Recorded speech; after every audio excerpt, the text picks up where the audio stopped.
I was organizing financial documents in my home office when I heard Marcus's voice drifting up from the basement, where he'd been taking what he claimed were work calls for the past month. What I heard next should have destroyed me completely.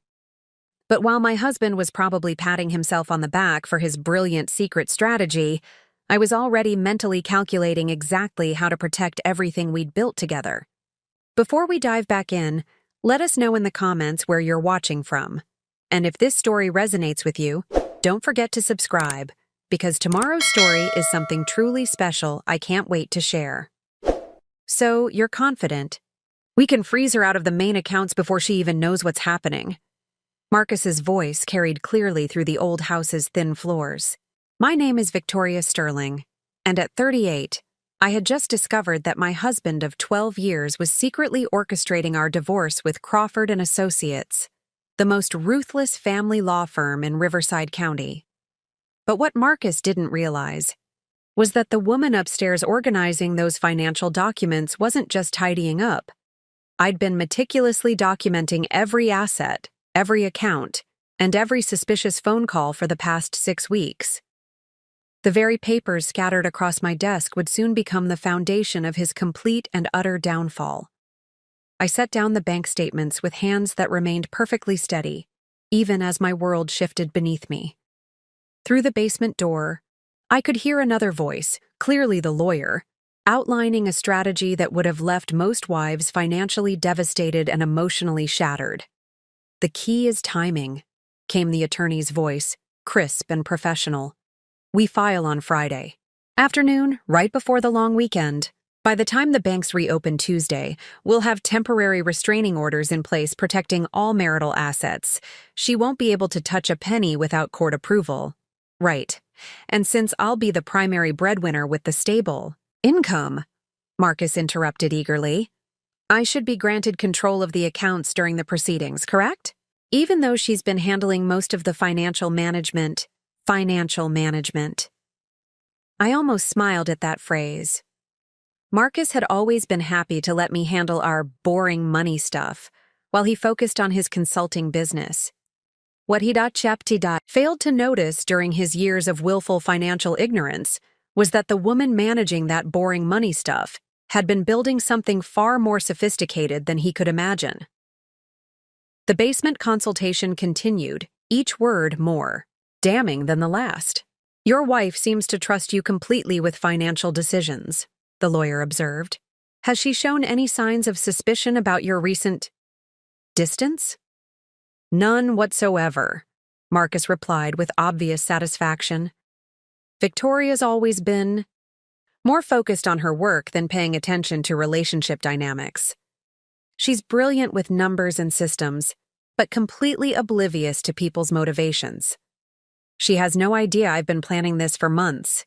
Brilliant with numbers and systems, but oblivious to people's motivations. If Marcus only knew that his supposedly clueless wife had been tracking every late-night phone call, every mysterious client dinner, every unexplained expense on our shared credit cards. If he only realized that the woman he'd dismissed as emotionally unaware had been building a financial fortress around our assets since the moment his behavior first triggered her suspicions. I moved to the window, pretending to water the plants. That gave me a perfect view of the basement's exterior entrance.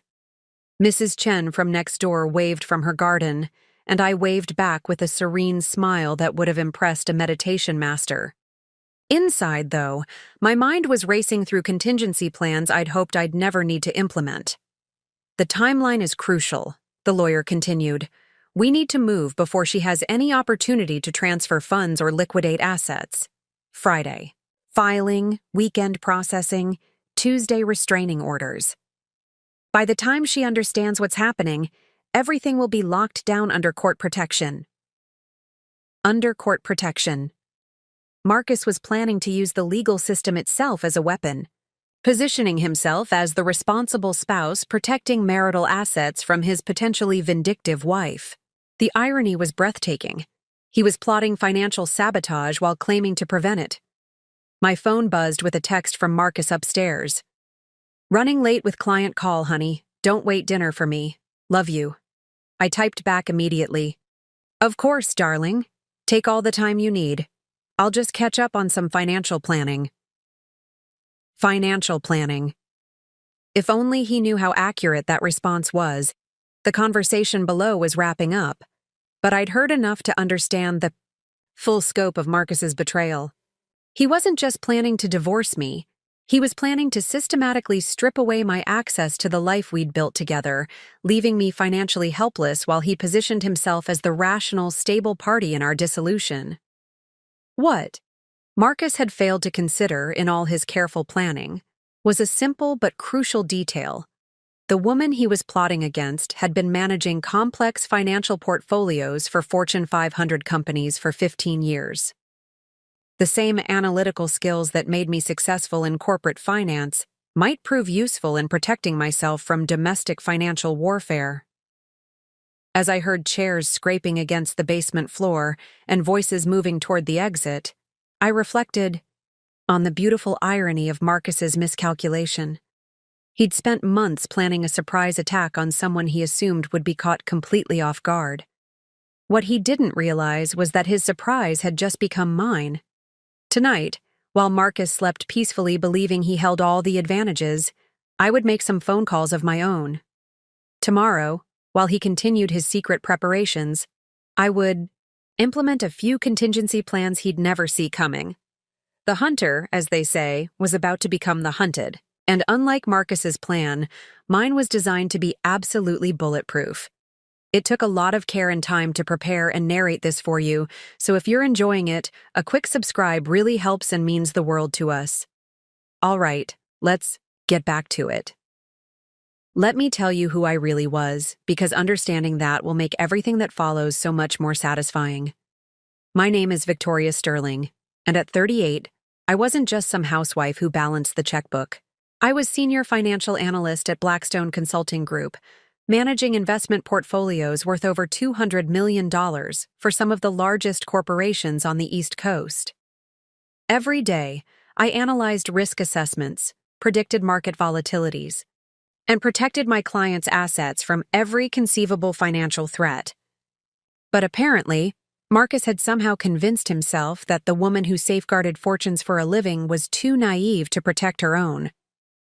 Our story began 12 years ago when I was a junior analyst fresh out of Wharton Business School, and Marcus was a charming freelance marketing consultant with big dreams and an infectious smile. I'd been immediately drawn to his creativity and ambition, qualities that seemed to perfectly complement my analytical nature and financial expertise. We'd built what I thought was a genuine partnership. I handled our investments, retirement, planning, and long-term financial strategy, while Marcus focused on growing his consulting business and managing our social connections. It seemed like a perfect division of labor, each of us contributing our strengths to build something stronger together. Over the years, we'd accumulated significant assets. Our home in Riverside Heights was worth $850,000, purchased with my substantial down payment but improved through both our efforts. Our investment portfolio had grown to nearly $400,000, carefully diversified across stocks, bonds, and real estate investments that I'd personally selected and managed. We maintained multiple accounts across 3 different banks: our primary, checking and savings at Riverside National, our investment accounts at Sterling Financial, and our emergency fund at Coastal Credit Union. The total liquid assets exceeded $150,000, not including retirement accounts and other investments. But here's what Marcus had conveniently forgotten in his rush to claim half of everything. 70% of our wealth could be directly traced to my income, my investment decisions, and my financial management. His consulting business had certainly contributed, but his income had always been inconsistent, seasonal, and significantly lower than my corporate salary. More importantly, I'd been the one researching every investment, analyzing every financial decision, and building the systems that had grown our modest beginning into genuine wealth. Marcus had been happy to benefit from my expertise while simultaneously dismissing it as just what I did for work.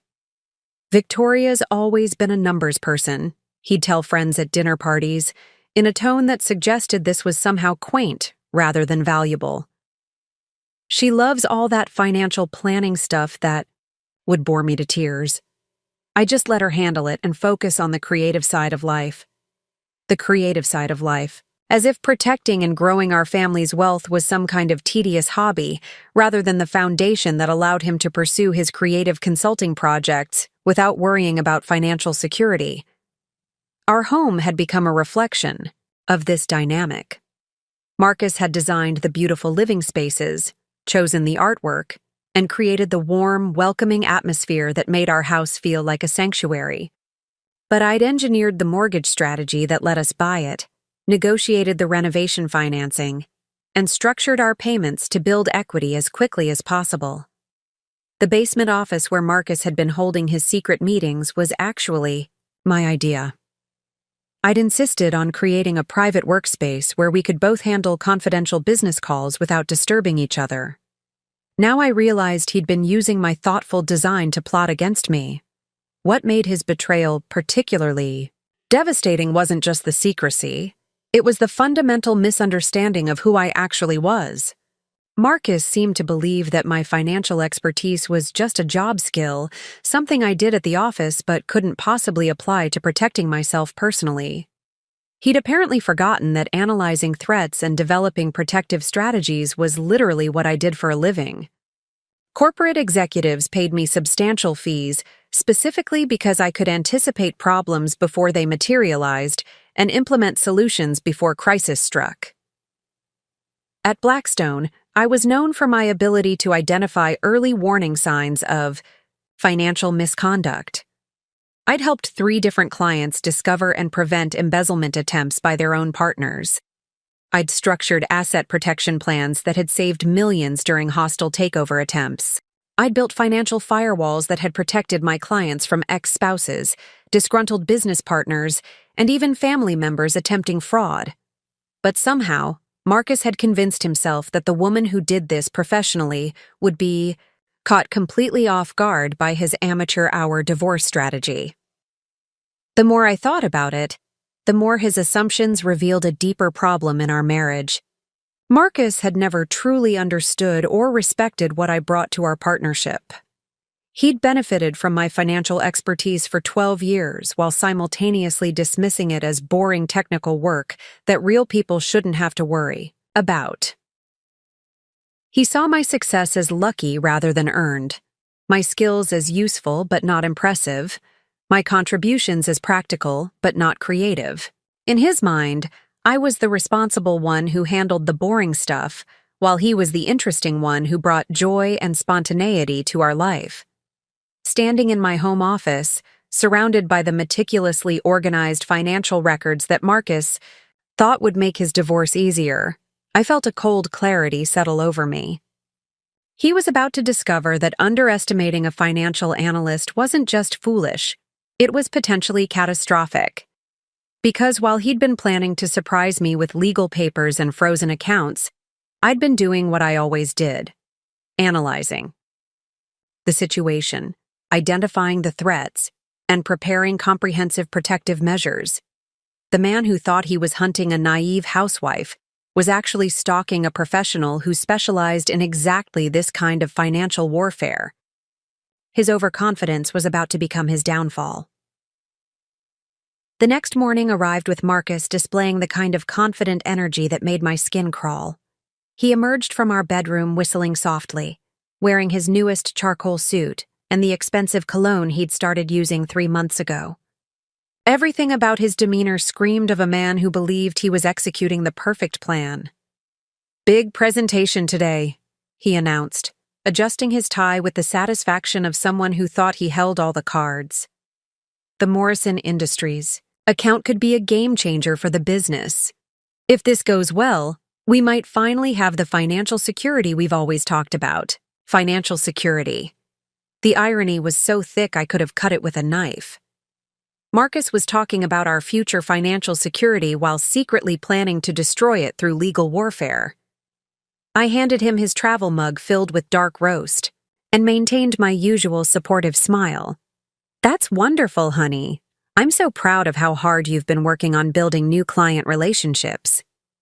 He leaned down to kiss my cheek, and I caught another whiff of that expensive cologne.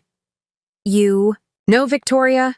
I've been thinking about our future lately, about what we really want from life. Oh? What kind of thoughts? Marcus settled into his chair with the air of someone about to share profound wisdom. Well, we've built something solid here, but sometimes I wonder if we're thinking too small, too locally focused. I poured myself coffee and sat across from him, genuinely curious to hear how he'd frame his planned betrayal as relationship growth. What do you mean? Take your job, for instance. You're incredibly talented, but you're essentially making other people wealthy while limiting your own potential. Have you ever considered that maybe it's time to think bigger? Take some risks, pursue opportunities that could really change our lives? The manipulation was masterful. Marcus was presenting his planned financial assault as an opportunity for my personal growth. What kind of opportunities? Consulting, for one thing. With your expertise, you could start your own firm, set your own rates, work with clients who really value what you bring to the table. He warmed to his theme, gesturing expansively. Or we could relocate somewhere with more opportunities. The financial sector in Chicago or New York would pay significantly more for someone with your background. Relocate. After he'd claimed half our assets and left me financially weakened, presumably. I nodded thoughtfully. That sounds like a major life change. Have you researched what that would involve? Actually, yes. Marcus's eagerness was barely contained. I've been looking into the practical aspects, what it would take to liquidate our current investments, how to handle the house, the logistics of starting fresh somewhere new, liquidate our investments, handle the house. Marcus had been researching how to dismantle our financial life while pretending it was career planning. The audacity was breathtaking. That's very thorough of you. Have you consulted with anyone about the financial implications? I've talked to a few professionals about the best strategies for major life transitions, he said carefully. The key is having all your options clearly mapped out before making any big decisions. Professional consultations. About life transitions. He was describing his divorce planning sessions as marriage counseling. I had to admire the creativity, even as it made me want to throw my coffee cup at his head. After Marcus left for his big presentation, I spent the morning reviewing the audio recordings I'd been making of his basement meetings. My phone had been strategically positioned to capture conversations, and the clarity was remarkable. The third recording from 2 weeks ago contained the most damning evidence yet. Marcus's voice came through perfectly as he outlined his assumptions about my likely reactions to divorce proceedings. Victoria's always been conflict-averse, he'd told the lawyer confidently. She hates confrontation and gets overwhelmed by emotional drama. Once she realizes fighting would be expensive and stressful, she'll want to settle quickly and move on. Conflict-averse. The woman who'd spent her career negotiating million-dollar deals and facing down hostile corporate boards was apparently too delicate for legal proceedings. More importantly, Marcus had continued, she's never paid attention to the legal side of our finances. I handle all the insurance policies, legal documents, that kind of thing. Victoria focuses on the investment side but leaves the administrative details to me. This was perhaps his most spectacular miscalculation. While Marcus had indeed handled our insurance paperwork and routine legal documents, he'd apparently forgotten that financial analysis included comprehensive risk assessment. I'd reviewed every legal document, every policy, every contract that affected our financial position. The lawyer had pressed him on this point. You're confident she doesn't understand the legal protections around marital assets? Absolutely. Victoria thinks in terms of numbers and performance metrics. She wouldn't know how to protect assets during divorce proceedings even if she suspected something was coming, which she doesn't. Wouldn't know how to protect assets. The professional who'd helped dozens of clients structure divorce-proof financial Strategies apparently lacked basic self-preservation instincts. But the most revealing part of that conversation came when the lawyer had asked about potential complications. The only real risk, Marcus had explained, is if Victoria gets paranoid and starts asking questions about our finances. But she trusts me completely. After 12 years of marriage, she's never questioned my judgment about major decisions. Never. Questioned his judgment. Marcus had confused my respect for his business expertise with blind faith in his character. He'd mistaken my willingness to let him handle routine administrative tasks for complete ignorance about legal protections. The fourth recording contained his most arrogant moment yet. When the lawyer had suggested they move carefully to avoid raising suspicions, Marcus had actually laughed. Trust me, I know my wife. Victoria's brilliant with spreadsheets and market analysis, but she's completely naive about people's motivations. She assumes everyone operates with the same integrity she does. It would never occur to her that someone might manipulate financial systems for personal advantage. Naive about people's motivations? The woman who'd identified and prevented 3 separate embezzlement attempts at work apparently couldn't recognize deception in her own marriage. Besides, Marcus had added with obvious satisfaction, even if she did suspect something, Victoria's too ethical to do anything underhanded. She'd want to handle everything through proper channels, which would give us plenty of time to implement. Our strategy. Too ethical for underhanded tactics. Marcus was betting his entire plan on my supposed unwillingness to fight back strategically. He'd convinced himself that my professional integrity would prevent me from protecting myself effectively. The final recording revealed the timeline that would prove his undoing. Marcus and his lawyer had scheduled the document filing for Friday afternoon, followed by emergency motions on Tuesday morning. They'd planned to spend the weekend preparing their narrative and positioning Marcus as the responsible spouse protecting marital assets. By Tuesday afternoon, the lawyer had promised, you'll have temporary control of all major accounts pending final settlement. Your wife will need court approval for any significant financial transactions. Court approval for my own money. Marcus was planning to use legal technicalities to trap me in financial limbo while he repositioned our assets to his advantage. As I listened to these recordings again, I marveled at the completeness of Marcus's self-deception. He'd built his entire strategy on assumptions about my character that were either completely wrong or hilariously outdated. The conflict-averse woman he described bore no resemblance to the financial analyst who'd spent her career in high-stakes negotiations. The naive wife he was planning to blindside was actually a risk management expert who'd been analyzing his suspicious behavior for weeks. Most importantly, the ethical professional he thought would be too principled to fight dirty was actually someone who understood that protecting yourself from fraud wasn't unethical. It was essential. Marcus's overconfidence was about to become his greatest weakness.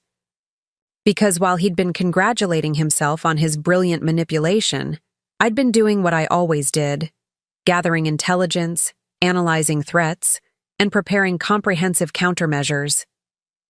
His surprise attack was about to meet a defense system he'd never seen coming.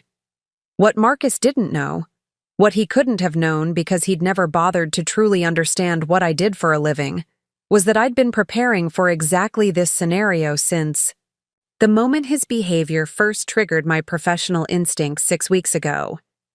It started with something most wives might have dismissed as typical midlife restlessness. Marcus had begun working later, taking calls in private and showing unusual interest in our financial documents.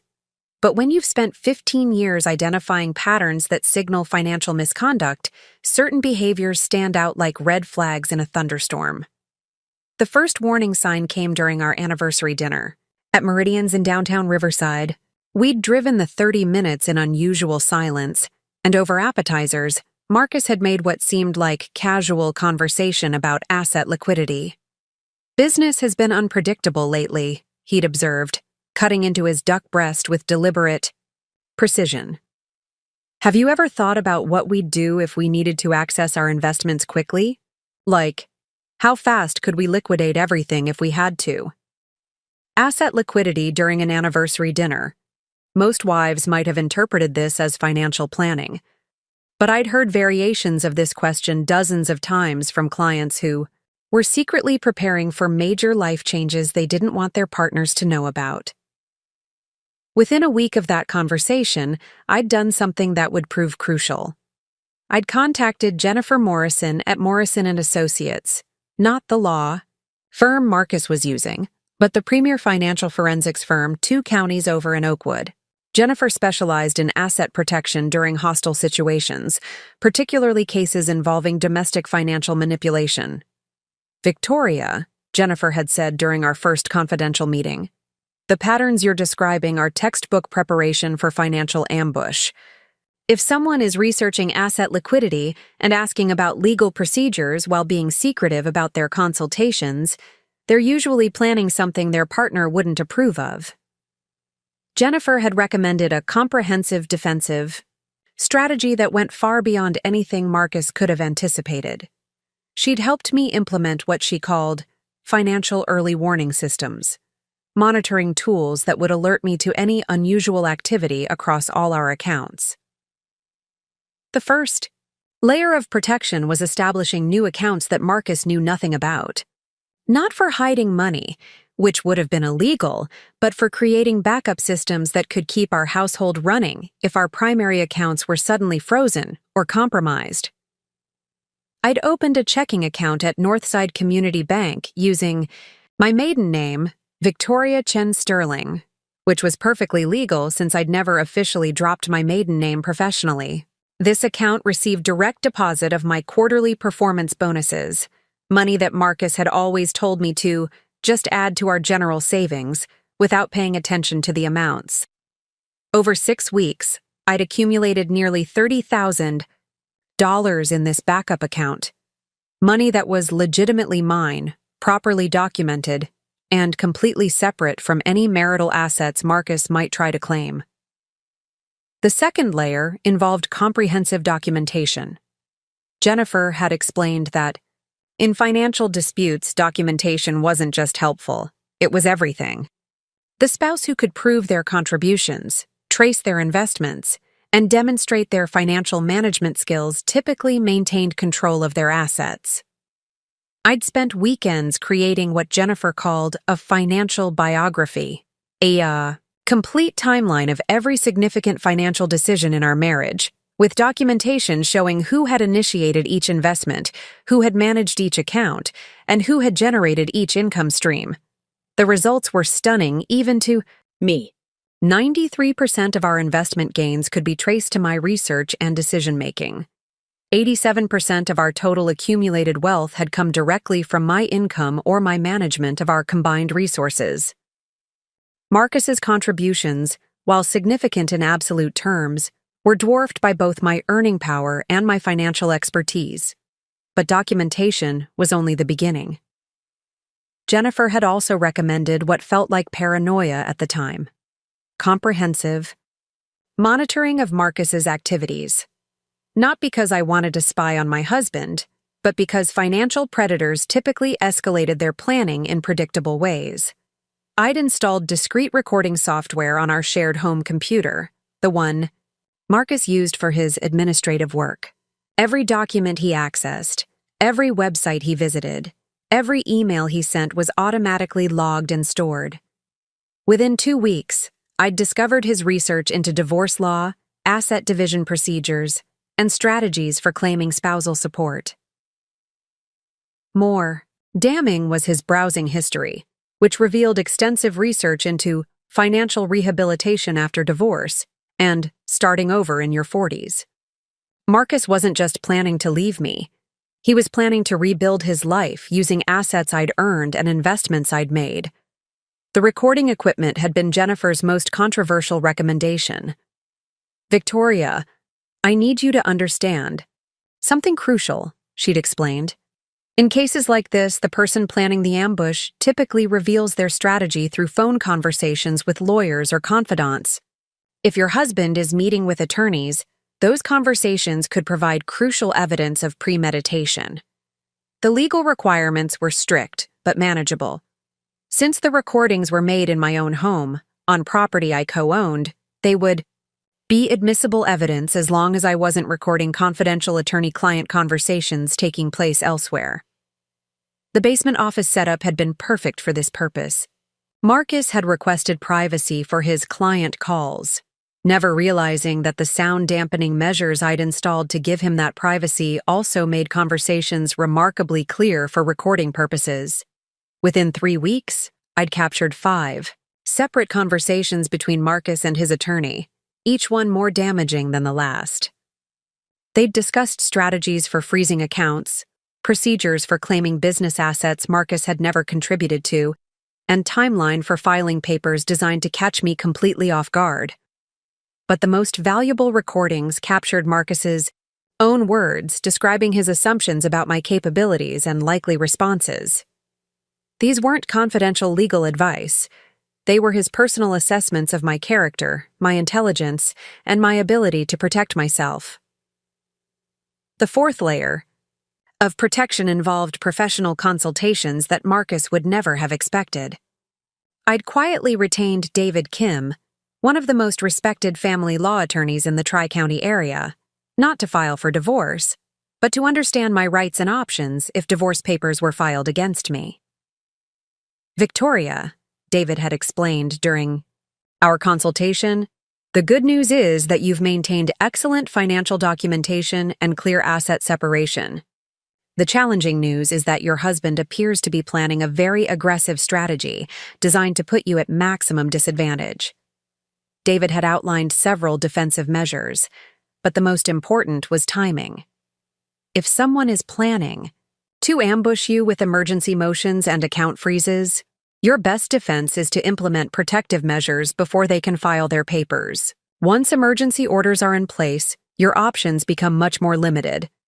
This had led to the final and most crucial layer of protection, pre-positioning.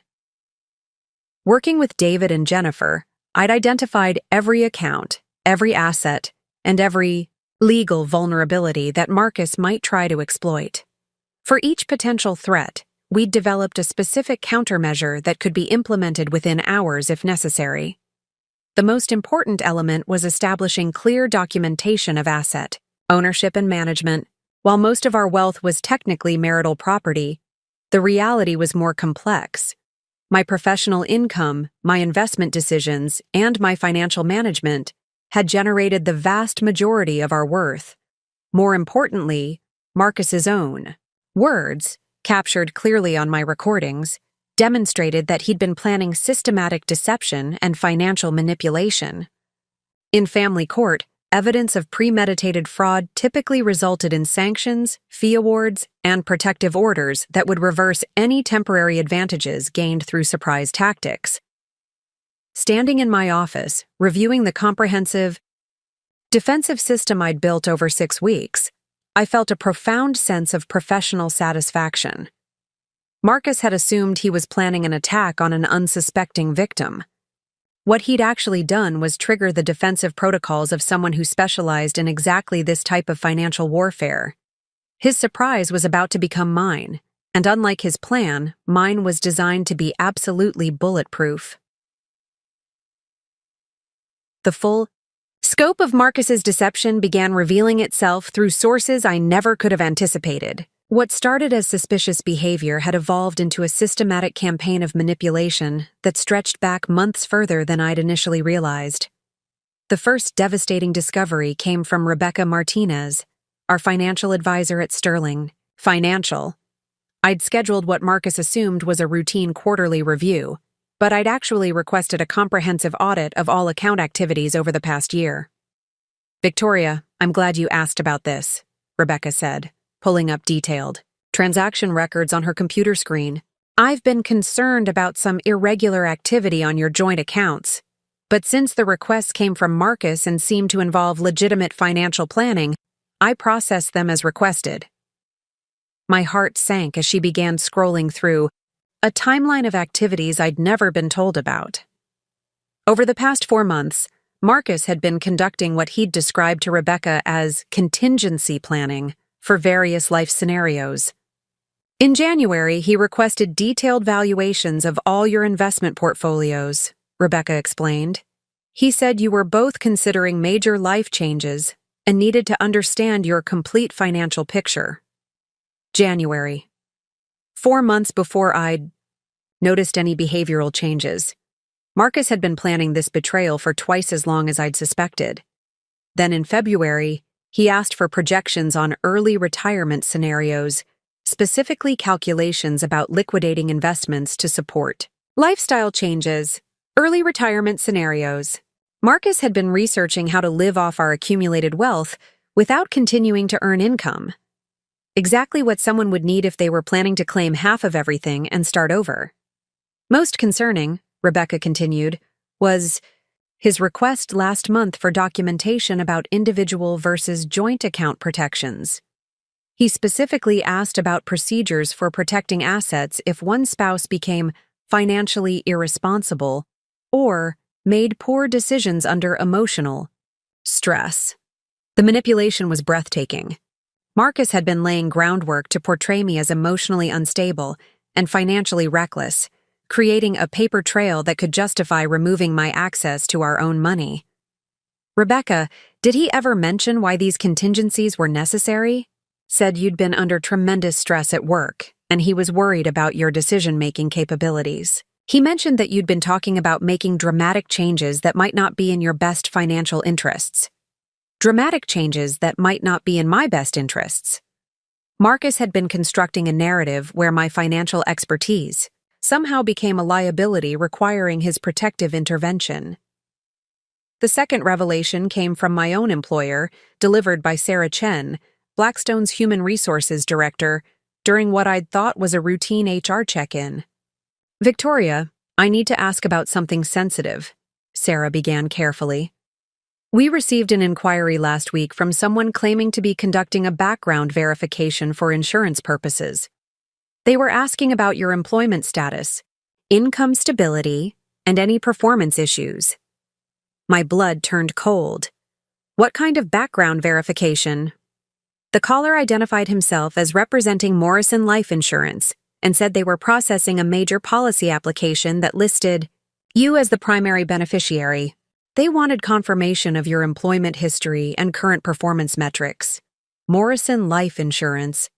I'd never heard of this company, and Marcus and I had never applied for any life insurance policies that would require employment verification. What information did they request specifically? Sarah consulted her notes with obvious discomfort. They asked about any disciplinary actions, performance concerns, stress-related absences, or indications that you might be planning to leave your position. They also wanted to know about your access to client funds and any financial oversight issues. Access to client funds and financial oversight issues. Someone had been trying to build a case that I might be professionally unstable, or potentially fraudulent. Exactly the kind of character assassination that could support claims about emotional instability and poor judgment. Sarah, did you provide any information? Of course not. Our policy requires written authorization for employment verification. But Victoria, the questions were specifically designed to uncover anything that might suggest professional misconduct or personal instability. The third discovery was perhaps the most personal betrayal yet. It came from Linda Thompson, my closest friend, and our former neighbor, during what I'd thought was a casual coffee meeting. Victoria, I need to tell you something that's been bothering me, Linda said, stirring her latte nervously. Marcus called me 2 weeks ago asking some very strange questions about you. I set down my cup carefully, preparing for whatever was coming next. He said he was planning a surprise celebration for your upcoming promotion and wanted to make sure he understood the pressures you'd been under lately. Then he started asking about whether I'd noticed changes in your behavior, your mood, your decision-making. A surprise celebration for a promotion that didn't exist. Marcus had been gathering intelligence from my friends under completely false pretenses. What kinds of changes was he asking about? Linda looked increasingly uncomfortable. He wanted to know if you'd seemed more impulsive lately, more prone to emotional decisions, whether you'd talked about feeling overwhelmed or making major life changes. He also asked if you'd mentioned any concerns about your marriage or financial security. Marcus had been conducting what amounted to a psychological evaluation of me, using my own friends as unwitting sources of information that could later be used to question my mental state. The strangest part, Linda continued, was when he asked about your relationship with money. He said you'd been making some unusual financial decisions, and he wanted to understand if this was part of a larger pattern of instability. Unusual financial decisions. Marcus was laying groundwork to claim that my financial expertise, the very skills that had built our wealth, had somehow become evidence of poor judgment requiring external oversight. The fourth revelation came through a source I never could have expected. Marcus's own mother, Patricia Henley, during our monthly dinner at Romano's Bistro. "Victoria, dear, I hope you don't mind me asking, but is everything all right between you and Marcus?" Patricia's concern seemed genuine, which made her next words even more shocking. "He's been asking such unusual questions about your family background, your previous relationships, your financial habits before you were married. He said he was putting together some kind of surprise tribute for your anniversary, but the questions seemed so invasive." Patricia had always been supportive of our marriage, often commenting on how well we complemented each other. Her discomfort with Marcus's behavior was telling. "What kinds of questions about my family background?"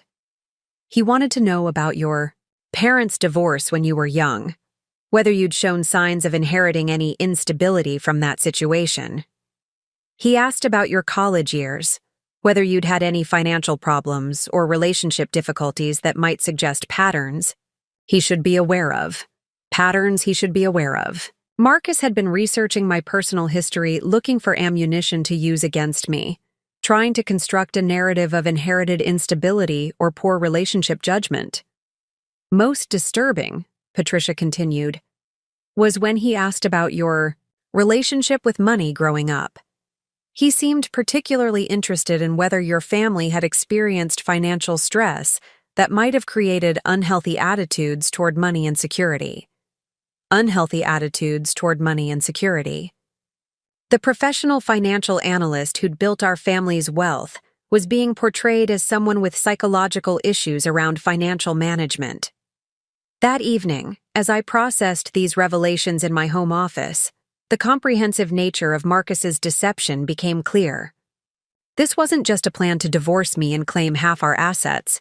It was a sophisticated character assassination campaign designed to portray me as mentally unstable, professionally questionable, and financially irresponsible. Every conversation, every inquiry, every seemingly innocent question had been part of a coordinated effort to build a case that would justify not just divorce, but removal of my control over assets I'd earned and managed throughout our marriage. Marcus hadn't just been planning to leave me. He'd been planning to destroy my reputation, question my professional competence, and present himself as the stable, responsible spouse protecting marital assets from my alleged instability. The level of calculated cruelty was stunning, but it also provided something unexpected: overwhelming evidence of premeditated fraud and systematic manipulation that would make his eventual legal defeat even more comprehensive. Because while Marcus had been building his case against me, I'd been documenting his every move. And unlike his campaign of deception and manipulation, my evidence was real, my documentation was thorough, and my strategy was designed to protect rather than destroy. His comprehensive betrayal was about to become his complete undoing. Thursday. Evening arrived with Marcus practically glowing with anticipation. He'd spent the day finalizing what he believed were the last preparations for his Friday afternoon ambush, and his confidence was radiating from every pore. As I watched him move through our home with the satisfied air of someone who thought victory was within reach, I was making my own final preparations, Ones that would ensure his triumph became his total destruction. The irony of our parallel activities wasn't lost on me. While Marcus spent his evening reviewing legal documents and rehearsing his narrative for the emergency hearings he'd scheduled for Tuesday, I was implementing the final phase of defensive measures that would make those hearings completely unnecessary. "Victoria, I've been thinking about our conversation yesterday," Marcus said over dinner, cutting into his salmon with deliberate precision. "About new opportunities and fresh starts. I want you to know that whatever changes come our way, I'm committed to making sure we both land on our feet financially. Making sure we both land on our feet." Marcus was already practicing the language he'd used to justify his financial assault, as protective concern for my welfare. The manipulation was so smooth, so practiced, that I almost admired the craftsmanship even as it made me sick. "That's very thoughtful of you," I replied, maintaining the warm smile that had become my most effective weapon. "I appreciate you thinking about our financial security." After dinner, Marcus retreated to the basement for what he claimed was a conference call with West Coast clients. But I knew better. He was having his final strategy session with his attorney, confirming timeline details and reviewing contingency plans for any potential complications. While he conducted his secret meeting, I sat in our living room making my own phone calls, ones that would reshape tomorrow in ways Marcus couldn't imagine. The first call went to Jennifer Morrison, my financial forensics consultant. "Jennifer, it's Victoria. Marcus is moving tomorrow. It's time to implement Protocol 7. Protocol 7 was our code for the most comprehensive asset protection measures we'd developed. Within minutes, Jennifer was activating a coordinated response that would safeguard every vulnerable account and investment before Marcus could touch them. "Victoria, the beauty of this system is that everything we're doing is completely legal and fully documented," Jennifer explained as she worked. "You're not hiding assets or engaging in fraudulent transfers. You're simply exercising your legitimate rights to protect property that's rightfully yours." The second call went to David Kim, my family law attorney. "David, the basement meeting is happening right now. Tomorrow's filing is confirmed. Are you ready?" "More than ready," David replied, with obvious satisfaction. "The counter-petition is drafted, the evidence is organized, and Judge Williams has already reviewed our emergency motion request. When Marcus files his papers tomorrow afternoon, our response will be submitted simultaneously." Judge Williams. I'd learned through David's connections that Marcus had specifically chosen Friday afternoon filing because he believed it would give him an entire weekend before any judicial review. What he didn't know was that Judge Williams made herself available for emergency family court matters specifically to prevent the kind of ambush tactics Marcus was planning. The third call was to Rebecca Martinez at Sterling Financial. "Rebecca, I need to activate the account protection protocols we discussed. Marcus is planning to claim financial emergency authority tomorrow, and I need to ensure our documented ownership patterns are clearly established before any legal challenges arise." "Understood, Victoria. The investment portfolio segregation will be complete by tomorrow morning. Every asset will be clearly categorized by original funding source, management responsibility, and growth attribution. If anyone tries to claim ownership of investments they never contributed to, the documentation will speak for itself." The fourth call was perhaps the most satisfying. I contacted Harrison Blake, the private investigator Jennifer had recommended for gathering additional evidence about Marcus's activities. "Harrison, I need you to be positioned outside Crawford Associates tomorrow afternoon. Marcus will be filing divorce papers around 3 p.m., and I want photographic documentation of his reaction when he discovers that his surprise attack has already been neutralized." "It will be my pleasure," Harrison replied. "I've been tracking his movements for 3 weeks, and I can tell you this man has no idea what's about to hit him." As Marcus's basement meeting concluded, I could hear chairs scraping and voices moving. Toward the exit, his lawyer was leaving through the basement's exterior entrance, maintaining the secrecy that Marcus believed was so crucial to his plan's success. When Marcus returned upstairs, He was practically vibrating with suppressed excitement. "Sorry about that, honey. Client crisis on the Morrison account, but I think we've got it sorted out." Client crisis. Marcus was so deep in his deception that he'd started believing his own lies. "No problem at all. I spent some time reviewing our investment portfolio while you were busy. It's remarkable how much we've accumulated over the years." Marcus's eyes sharpened with interest. "Oh? Anything particular catch your attention?" "Just appreciating how well our financial planning has worked out. All those careful investment decisions, the disciplined saving, the strategic asset allocation.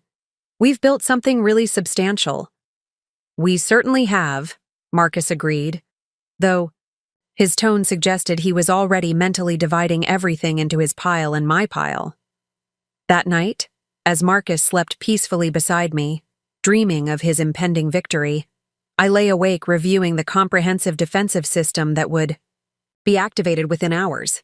Every account would be protected, every asset would be documented, every legal vulnerability would be addressed.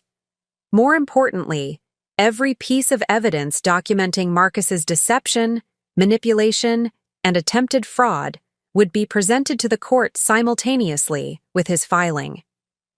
His surprise attack would be met with a counteroffensive so thoroughly prepared and comprehensively documented that his defeat would be immediate and absolute. The final irony was that Marcus's own meticulous planning had made his downfall inevitable. His systematic approach to gathering intelligence about my alleged instabilities had created a detailed timeline of premeditated deception. His careful documentation of our assets for division purposes had provided perfect evidence of his planned theft. His strategic timing had given me exactly the framework I needed to anticipate and neutralize every aspect of his attack. At 2:30 a.m., my phone buzzed with a text message from Jennifer Morrison. "All protocols activated. Financial fortress is impenetrable. Ready for tomorrow's fireworks." At 3:15 a.m., David Kim sent his confirmation. "Emergency motions filed and scheduled. Judge Williams will review everything first thing Friday morning. Counterattack is locked and loaded." By dawn, Marcus's carefully planned surprise would meet. A defense system so comprehensive and well prepared that his attack would collapse before it even began. The man who thought he was hunting an unsuspecting victim was about to discover that he'd been walking into a trap for months. His overconfidence had blinded him to the reality that the woman he was trying to destroy had been professionally trained in exactly this type of financial warfare. While he'd been playing amateur-hour games with small-town lawyers, I'd been implementing corporate-level asset protection strategies developed by the most sophisticated financial defense specialists in the country. Tomorrow, Marcus would discover that underestimating a financial analyst wasn't just foolish, it was potentially catastrophic. His surprise was about to become mine, and unlike his plan, mine was designed to be absolutely devastating. The hunter was about to become the hunted, and the trap was set so perfectly that his defeat would be both immediate and total. Friday morning dawned crisp and clear, the kind of perfect October day that normally would have filled me with optimism about the weekend ahead. Instead, it felt like the opening bell of a boxing match where only one fighter knew the other one was armed. Marcus left early for what he claimed was a breakfast meeting with potential investors for his consulting business. But I knew better. He was meeting with his legal team for final preparations before filing the divorce papers that would supposedly blindside me into financial submission. At exactly 8:47 a.m., my phone rang with the call that would begin Marcus's spectacular downfall. "Victoria, this is David Kim. Judge Williams has reviewed our emergency filing and she's scheduled an immediate hearing for 10:30 this morning. She wants to address what she's calling apparent coordinated financial misconduct before any other legal actions can proceed. Immediate hearing." Judge Williams had taken one look at the evidence I'd provided and decided that Marcus's planned ambush constituted such serious misconduct that it required emergency judicial intervention. What does that mean practically? It means that when Marcus tries to file his divorce papers this afternoon, He's going to discover that the court has already issued protective orders based on evidence of his systematic deception and planned financial fraud. Instead of ambushing you, he's going to walk into a courtroom where his victim has already presented 6 months of documented evidence against him. The second call came at 9:15 from Jennifer Morrison. Victoria, the account protections are fully activated. Every joint account has been flagged for suspicious activity monitoring, every investment has been documented with clear ownership attribution, and every asset has been secured against unauthorized access. What will Marcus see when he tries to access our accounts? He'll see that his planned financial ambush has been neutralized before he could implement it. But more importantly, he'll see that someone has been documenting his suspicious activities for months and has taken comprehensive protective measures that he never saw coming. At 9:45, I received a text from Harrison Blake, the private investigator positioned outside Crawford Associates. Target arrived for meeting with legal team, appears confident and relaxed. No idea what's waiting for him. At 10:30 sharp, I sat beside David Kim in Judge Williams' courtroom as she reviewed the comprehensive evidence package we'd prepared. The judge was a no-nonsense woman in her late 50s who'd built her reputation on protecting vulnerable parties from financial manipulation. Mr. Kim, Judge Williams began, the evidence your client has provided is both comprehensive and deeply disturbing. I'm looking at documented proof of systematic deception, character assassination, and planned financial fraud spanning several months. She held up printed transcripts of Marcus's recorded conversations. These recordings show clear premeditation to manipulate court proceedings, misrepresent asset ownership, and financially devastate the defendant's spouse through legal technicalities. David stood respectfully. Your Honor, Mrs. Sterling has simply exercised appropriate protective measures after discovering that her husband was planning to use emergency court procedures as weapons of financial abuse. The timing here is particularly troubling, Judge Williams continued. Mr. Sterling apparently planned to file papers on a Friday afternoon, specifically hoping to gain a weekend advantage before judicial review. This suggests calculated manipulation of court schedules to prevent appropriate due process. At 11:15, the judge issued preliminary orders that would reshape Marcus's entire day. All joint accounts were placed under immediate court protection, preventing any unilateral access by either party. All shared assets were frozen pending investigation of ownership claims. Most importantly, any divorce filing would be automatically stayed pending resolution of the financial misconduct allegations. At 11:45, my phone buzzed with a text from Marcus. Having lunch with the investment group. Should be home around 3. Love you, love you. Marcus was still maintaining his fiction about business meetings, even as the legal foundation for his surprise attack was crumbling around him. At 2:30 p.m., Harrison Blake sent an update that made my pulse quicken.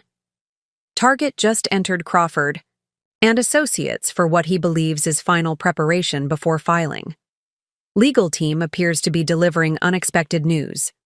Body language suggests serious complications.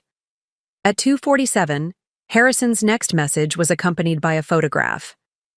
Target.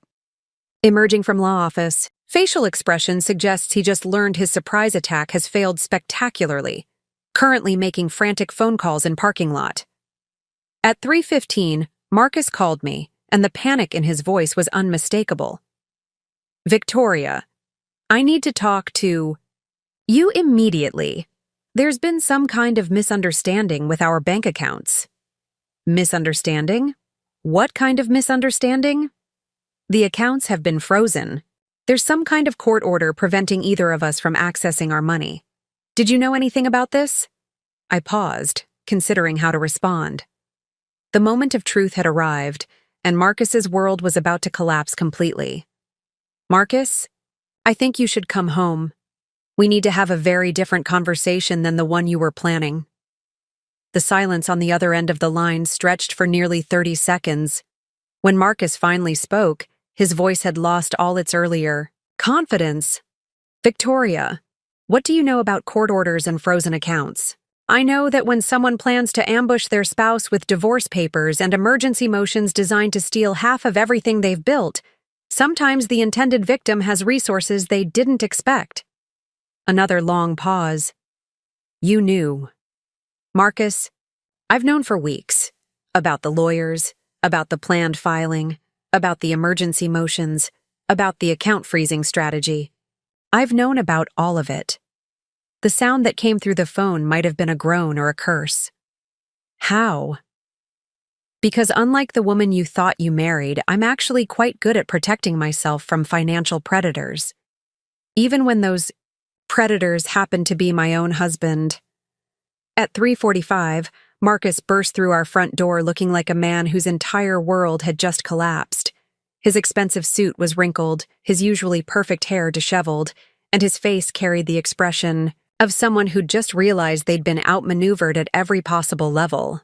Victoria, we need to talk. This has gotten completely out of hand. I looked up from the financial documents I'd been organizing on our kitchen table, the same documents that would soon be used as evidence in proceedings Marcus had never anticipated. Has it gotten out of hand, Marcus? Or has it simply gone in a direction you weren't prepared for?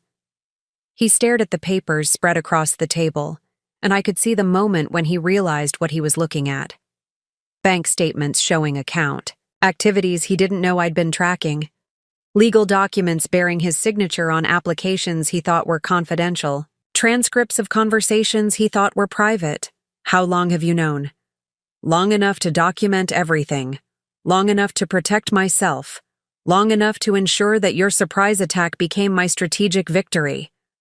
Marcus slumped into the chair across from me, the confident man who'd left this morning completely replaced by someone who looked both defeated and utterly bewildered.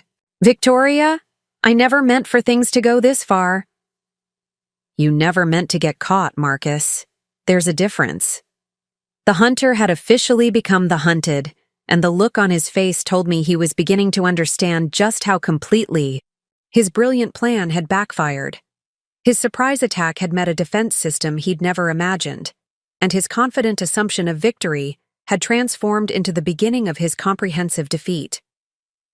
The woman he'd planned to blindside and financially destroy was sitting calmly across from him, holding documented evidence of every aspect of his deception. His overconfidence had become his downfall, and unlike his amateur hour strategy, mine was designed to be absolutely devastating.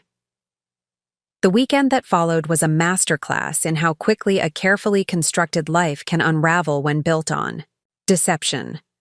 While Marcus had planned to spend these days positioning himself as the reasonable party seeking amicable resolution, he instead watched helplessly as every aspect of his existence began collapsing in spectacular fashion. Saturday morning brought the first wave of consequences that would reshape Marcus's professional world. At 9:23 a.m., he received a call from Thomas Richardson, senior partner at Richardson Associates, the prestigious consulting firm where Marcus had been angling for a partnership position. I watched from the kitchen as Marcus answered the phone, with forced cheerfulness that quickly dissolved into stunned silence. When he finally spoke, his voice was barely above a whisper. I understand, Thomas. Yes, I'll submit my resignation letter by Monday morning. After hanging up, Marcus sat motionless for several minutes before I finally asked what had happened. Richardson terminated my consulting contract, he said, his voice hollow. Apparently, Crawford and Associates contacted them yesterday afternoon to discuss potential conflicts of interest arising from my divorce proceedings. Conflicts of interest. Marcus's own legal team had inadvertently destroyed his professional relationships by alerting his business associates to legal complications they knew nothing about. Thomas said the firm can't risk association with someone involved in financial misconduct allegations, especially when those allegations involve systematic deception and fraud, Marcus continued. They're concerned about liability and reputation, damage. The irony was devastating. Marcus had spent months planning to present himself as the stable, reliable spouse while portraying me as emotionally unstable. Instead, his own actions, had branded him as professionally untrustworthy, while I remained completely untouched by scandal. Sunday brought even more dramatic developments. Rebecca Martinez from Sterling Financial called my cell phone directly, though her message was clearly intended for both of us. "Victoria, I need to inform you that our firm's legal department has completed their review of the account irregularities we discussed. Based on evidence of attempted financial manipulation, we're required to file a suspicious activity report with federal banking authorities." Suspicious activity report. Marcus's attempts to manipulate our investment accounts had triggered federal oversight that could affect his financial credibility for years. Additionally, Rebecca continued, the firm's risk management committee has decided to freeze all investment advisory services for Marcus pending resolution of the legal proceedings. We simply can't provide financial guidance to someone who appears to have been planning systematic asset manipulation. Marcus had not only lost access to our joint accounts, but also his ability to manage his own separate investments. His financial expertise, such as it was, had been officially questioned by professionals who'd previously trusted his judgment. Monday morning delivered the most comprehensive destruction yet. David Kim called with news that would reshape the entire legal landscape of our situation. "Victoria, Judge Williams has completed her review of the evidence, and she's scheduled an emergency hearing for Thursday morning. But more importantly, she's referred Marcus's case to the State Bar Association for potential ethics violations." Ethics violations? But Marcus isn't a lawyer. No, but his systematic deception, documented fraud planning, and manipulation of legal proceedings constitute what the Bar Association calls abuse of legal process. They're investigating whether his actions represent the kind of misconduct that should prevent him from ever practicing law, even if he pursued legal education in the future. The implications were staggering. Marcus had not only destroyed his current career, but potentially eliminated entire categories of future professional opportunities. "There's more," David continued. "Crawford Associates has withdrawn from representing Marcus.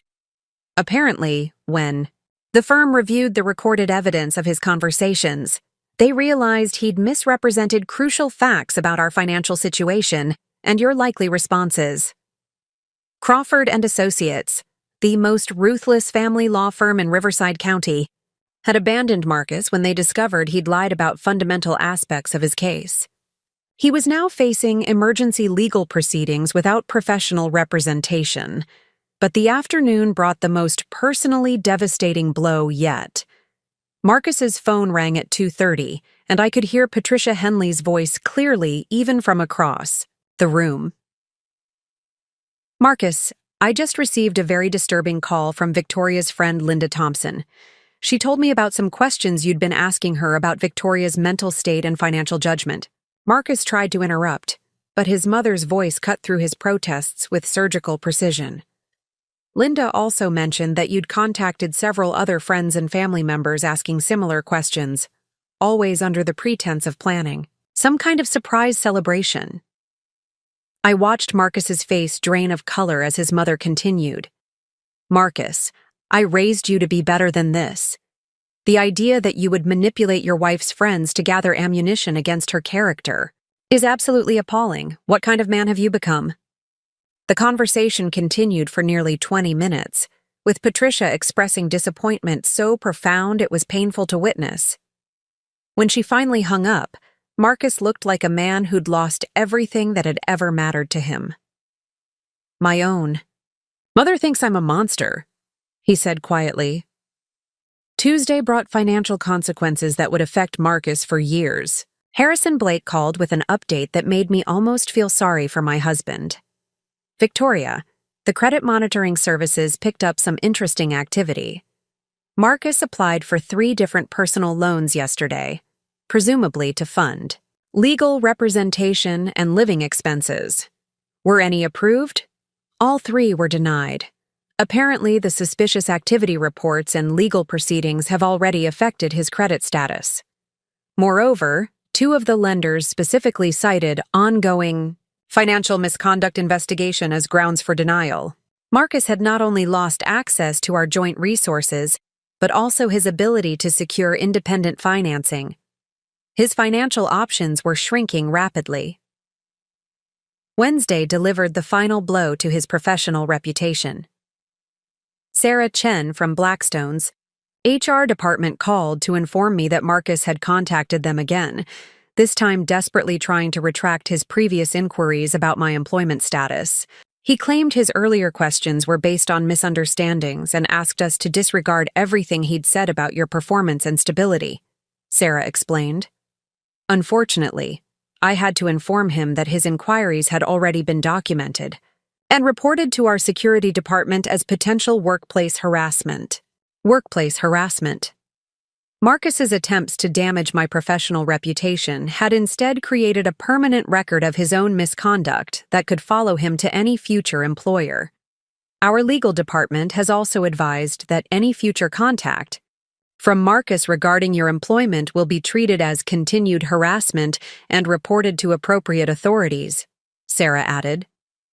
By Wednesday evening, Marcus's transformation was complete. The confident man who'd planned a surprise attack had become someone facing professional ruin, financial isolation, legal jeopardy, and family disappointment. His strategic planning had created a documented trail of deception that was now being used against him by courts, banks, employers, and even his own family. Every advantage he'd thought he possessed had become a liability. Every assumption he'd made about my character had been proven wrong. And every aspect of his carefully planned ambush had backfired spectacularly. The hunter hadn't just become the hunted. He'd become completely trapped by his own overconfidence. And the woman he'd planned to destroy was watching his systematic downfall with the professional satisfaction of someone who'd executed a perfect defensive strategy. His surprise had become mine, and unlike his plan, mine was designed to be absolutely devastating. Thursday morning's emergency hearing arrived with the kind of crisp November air that seemed to herald dramatic change. The Riverside County courthouse was unusually crowded for a family court proceeding, filled with an eclectic mix of legal professionals, financial industry representatives, and what appeared to be several journalists who'd somehow learned about what was being called the most comprehensive financial fraud case in the county's recent history. Sat beside David Kim in the front row, wearing my best charcoal gray business suit and the confidence that comes from knowing you've prepared for every possible outcome. Across the aisle, Marcus sat alone at the defendant's table, having failed to secure replacement counsel after Crawford Associates' withdrawal. His usually immaculate appearance had deteriorated noticeably over the past week, his expensive suit wrinkled, and his face bearing the haggard expression of someone who hadn't slept well in days. Judge Williams entered at precisely 9 a.m., her silver hair pulled back severely, and her expression suggesting she'd spent considerable time reviewing what had become a remarkably thick case file for what should have been a simple divorce proceeding. "This is highly irregular," she began, her voice carrying clearly through the packed courtroom. "What we have before us today is not a typical marital dissolution, but rather a documented case of systematic financial deception, attempted fraud, and what I can only describe as domestic financial terrorism." Domestic financial terrorism. The phrase sent a visible shudder through the assembled crowd, and I noticed several people in the gallery taking notes, presumably the journalists who'd somehow learned about today's proceedings. Judge Williams gestured to the court clerk, who began distributing copies of what appeared to be a comprehensive timeline spanning several months. "Let's review the evidence systematically, shall we?" What followed was the most thorough destruction of a legal position I'd ever witnessed. Judge Williams methodically presented the documented evidence David and I had compiled, each piece more damning than the last. On January 15th, the defendant began researching asset liquidation strategies while telling his wife he was conducting routine financial planning. On February 8th, he contacted their financial advisor requesting detailed valuations under false pretenses. On March 3rd, he initiated character assassination inquiries with his wife's friends and family members. Marcus's face grew progressively paler as the timeline continued. Every secret meeting, every deceptive phone call, every manipulative inquiry had been documented with precision that made his premeditation undeniable. On April 12th, the defendant contacted his wife's employer seeking damaging information about her professional performance. On May 1st, he researched legal procedures for claiming financial emergency authority over marital assets. On June 15th, he began coordination with Crawford Associates to plan surprise legal proceedings designed to prevent his wife from mounting an effective defense. The courtroom's atmosphere grew increasingly tense as the full scope of Marcus's deception became clear. Several people in the gallery were shaking their heads in apparent disbelief, and I noticed one woman in the second row wiping tears from her eyes. Most concerning, Judge Williams continued, are the recorded conversations where the defendant explicitly discussed strategies for portraying his wife as mentally unstable, professionally incompetent, and financially irresponsible, all while planning to claim ownership of assets he'd never contributed to or managed. She nodded to the court clerk, who activated the audio system. Marcus's voice filled the courtroom with crystal clarity. Victoria's brilliant with spreadsheets and market analysis, but she's completely naive about people's motivations. She assumes everyone operates with the same integrity she does. It would never occur to her that someone might manipulate financial systems for personal advantage. The impact was devastating. Several people in the gallery gasped audibly, and I saw Marcus slump in his chair as his own words condemned him publicly. The woman in the second row was now crying openly, and a man beside her was shaking his head with obvious disgust. But Judge Williams wasn't finished. What makes this case particularly egregious is the defendant's systematic underestimation of his intended victim's capabilities. Mrs. Sterling isn't just any spouse. She's a senior financial analyst who specializes in exactly the kind of asset protection and fraud prevention that Mr. Sterling was attempting to circumvent. She turned her attention to the evidence binders that had been prepared as exhibits. The documentation Mrs. Sterling has provided is the most comprehensive I've seen in 20 years on the bench. Every asset is traced to its original source. Every investment decision is documented with clear attribution, and every financial contribution is verified through multiple independent sources. David stood with the confidence of someone holding all the winning cards. Your Honor, Mrs. Sterling has demonstrated that 93% of the couple's investment gains resulted from her research and decision-making. 87% of their accumulated wealth came from her income or her management of combined resources, and 100% of their financial growth strategy was implemented through her professional expertise. Judge Williams consulted the forensic accounting report Helena Vasquez had prepared at David's request. The court-appointed financial analyst found that Mr. Sterling contributed neither capital, expertise, nor labor to the investment portfolio he was planning to claim ownership of. His role was limited to what the analyst described as passive, beneficiary of his wife's financial management. A ripple of what sounded like suppressed laughter moved through the courtroom at this clinical description of Marcus's contribution to our financial success.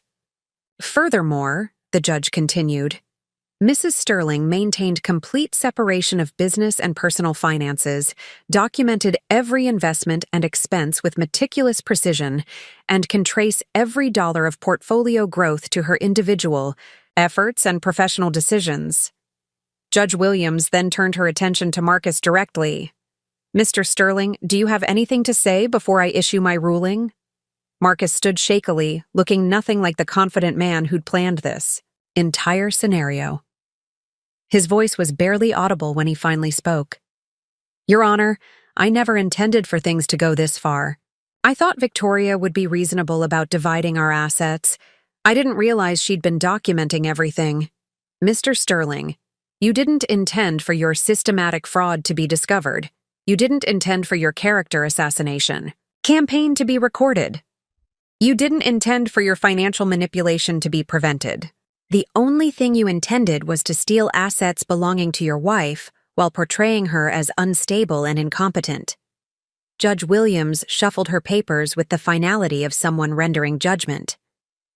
The court finds that the defendant engaged in systematic financial fraud, domestic abuse through economic coercion, and attempted theft of separate property assets. All motions filed by the defendant are denied with prejudice. All protective measures requested by Mrs. Sterling are granted in full. The courtroom erupted in murmurs, but Judge Williams wasn't finished.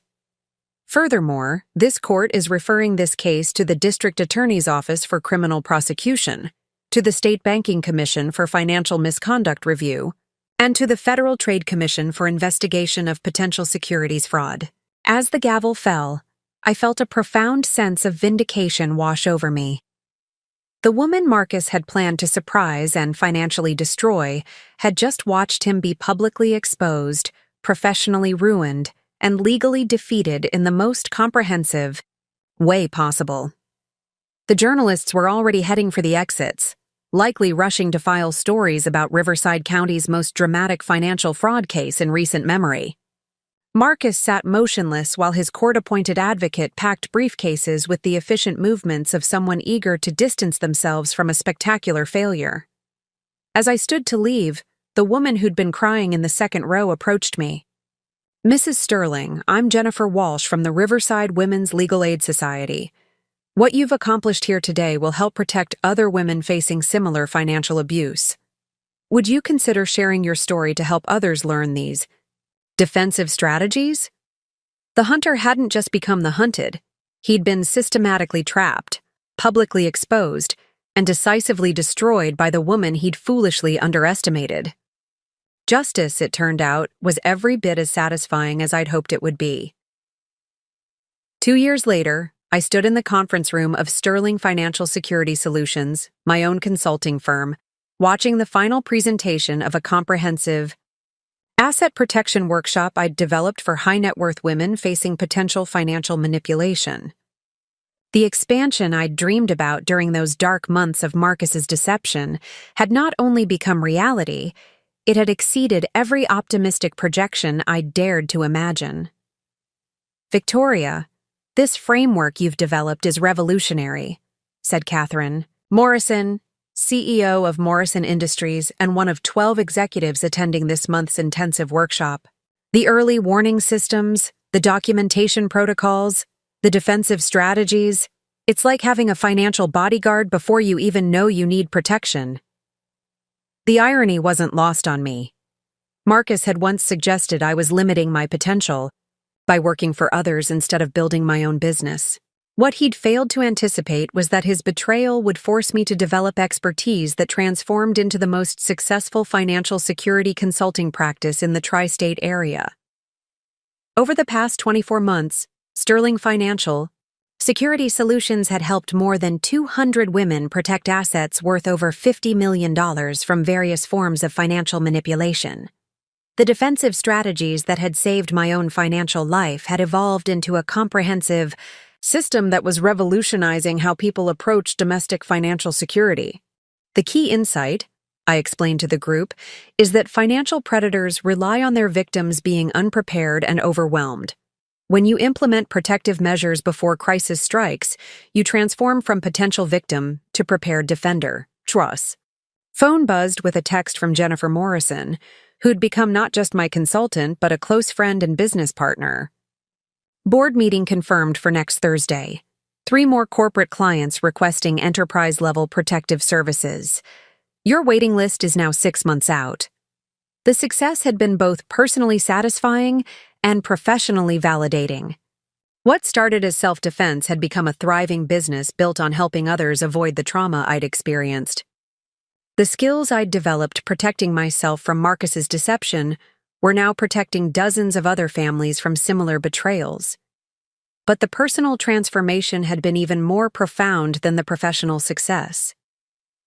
The woman who'd once trusted completely had learned to verify carefully.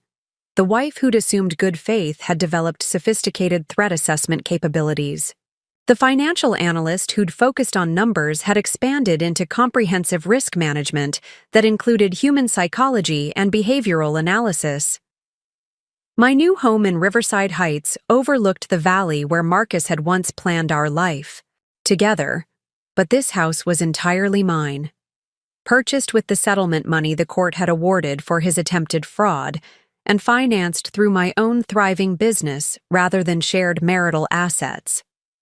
The contrast with Marcus's situation couldn't have been more stark. The criminal prosecution that followed Judge Williams' referral had resulted in a plea agreement involving financial restitution, community service, and 2 years of supervised probation. The professional consequences had been even more devastating, with his consulting business dissolving entirely and his reputation in the financial services industry permanently destroyed. According to the mutual acquaintances who occasionally provided updates, Marcus had eventually found work as a bookkeeper for a small tax preparation service in a town 90 miles away, earning roughly a quarter of his previous income while living in a studio apartment near the industrial district.